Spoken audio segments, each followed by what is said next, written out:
லட்சச்சார்ஜ் பண்ணுங்க, துப்பாக்கி கூட எடுத்துட்டு வாங்க.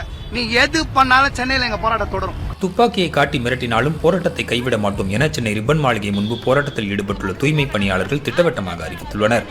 சென்னை ராயபுரம் மற்றும் திருவிக நகர் மண்டலங்களில் தூய்மை பணிகளை தனியார் நிறுவனங்களுக்கு வழங்குவதை எதிர்த்து தூய்மை பணியாளர்கள் நடத்தும் போராட்டம் 11வது நாளாக தொடர்கிறது. அரசுடன் நடந்த 7ஆம் கட்ட பேச்சுவார்த்தையும் தோல்வியில் முடிந்துள்ளது.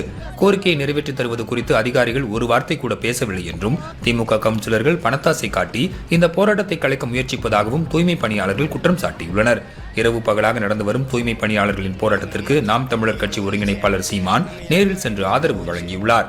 உங்களுடன் ஸ்டாலின் என கூறும் முதலமைச்சர் போராட்டக்காரர்களை தேடி வராதது ஏன் என அவர் கேள்வி எழுப்பியுள்ளார். அதேபோல மார்க்சிஸ்ட் கம்யூனிஸ்ட், பாமக உள்ளிட்ட பல்வேறு அரசியல் கட்சிகளும் இந்த போராட்டத்திற்கு ஆதரவாக குரல் கொடுத்துள்ளன. தூய்மை பணியாளர்களின் கோரிக்கைகள் நிறைவேற்றி தரப்படும் என கடந்த சட்டமன்ற தேர்தலில் திமுக வாக்குறுதி அளித்திருந்தது. இதுகுறித்து அண்மையில் செய்தியாளர்கள் எழுப்பிய கேள்விக்கு எந்த வாக்குறுதியும் அளிக்கப்படவில்லை என அமைச்சர் சேகர்பாபு கூறியது சர்ச்சையான நிலையில் தற்போது திமுகவின் தேர்தல் அறிக்கையும் தூய்மை பணியாளர்களின் பணி நிரந்தர கோரிக்கை குறித்த முதலமைச்சர் ஸ்டாலினின் பழைய காணொலியும் சமூக ஊடகங்களில் அதிகம் பகிரப்பட்டு பேசுபொருளாகி இருக்கிறது.